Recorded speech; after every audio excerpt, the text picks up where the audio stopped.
Harij road ગામે Aditya Birla solar કંપનીની બેદરકારી સામે આવી। કંપનીએ ખેડૂતની પરવાનગી વગર સોલારનું સ્ટ્રક્ચર ઊભું કર્યું।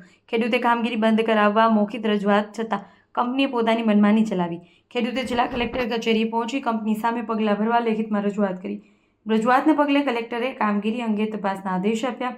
કલેક્ટરના હુકમ બાદ કંપનીએ સોલાર સ્ટ્રક્ચર્સ હટાવવાની કામગીરી શરૂ કરી। ખેડૂતને ન્યાય મળતા તંત્રનો આભાર વ્યક્ત કર્યો। રિપોર્ટર કમલેશ પટેલ, પાટણ। મારું નામ ચૌધરી મોગજીભાઈ માવજીભાઈ છે। ગામ રોડા, તાલુકો હારીજ, જિલ્લો પાટણ। મારા ખેતરની અંદર આદિત્ય બિરલા કંપનીએ બિનકાયદેસર કામ કર્યું હતું, જેમની સાથે મારે કોઈ જાતની મૌખિક લેખિત કોઈ જાતની મારા સાથે ચર્ચા કર્યા વગર એ લોકોએ મારા ખેતરની અંદર સોલર પ્લેટો ઉગાડી દીધી, જેથી મેં કલેક્ટર સાહેબને જઈ અને એમની પાસે મેં અરજી કરી હતી અને કલેક્ટર સાહેબનો હુકમ આવ્યા પછી મેં એક હુકમ લઈ અને હારીજ પોલીસ સ્ટેશનની અંદર જઈ અને મેં તેમની અરજી કરવાનું કર્યું હતું।